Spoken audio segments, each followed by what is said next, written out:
आज हम बात करेंगे कालसर्प योग की। कालसर्प योग एक ऐसा योग है जिसमें 360 डिग्री के होरोस्कोप में राहु और केतु जो हमेशा आमने-सामने रहते हैं, जो मतलब 180 डिग्री पे रहते हैं, उसके किसी भी एक तरफ अगर बाकी के 7 ग्रह आ जाते हैं तो उसको कालसर्प दोष माना जाता है वो कुंडली के अंदर।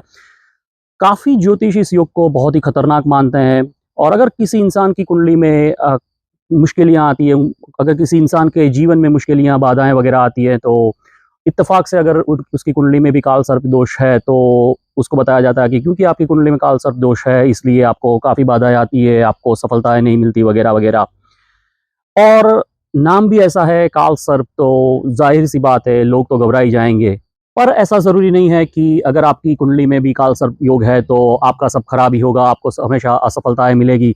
मैं आपको बताना चाहूँगा कि Jawaharlal Nehru, Abraham Lincoln, Sachin Tendulkar, doctor Radhakrishnan, Ronald Reagan और सम्राट अकबर, इवन सम्राट हर्षवर्धन, ये सभी की कुंडलियों में कालसर्प योग था और आप सबको पता है इवन धीरूभाई अंबानी की कुंडली में भी कालसर्प योग था।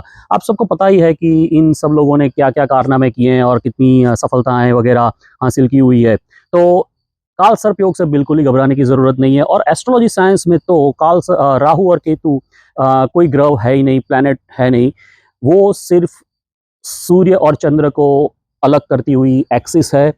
तो हाँ, ऐसा ऐसा नहीं बोल रहा हूँ मैं कि इसकी इम्पैक्ट नहीं होती है ह्यूमन लाइफ़ पे, ज़रूर होती है, पर जिस तरह से बताया जाता है कि लोगों को मुश्किलें आती है, बाधाएँ आती है कालसर्प योग से, उस तरह से नहीं है। अगर कालसर्प योग है, तो भी ज़रूरी नहीं है कि आपकी जीवन में सभी बाधाएँ वगैरह आएगी आएगी और आपको कभी सफलता नहीं मिलेगी। वो डिपेंड करता है उनके प्लेसमेंट पे और काफ़ी सारी चीज़ों पे।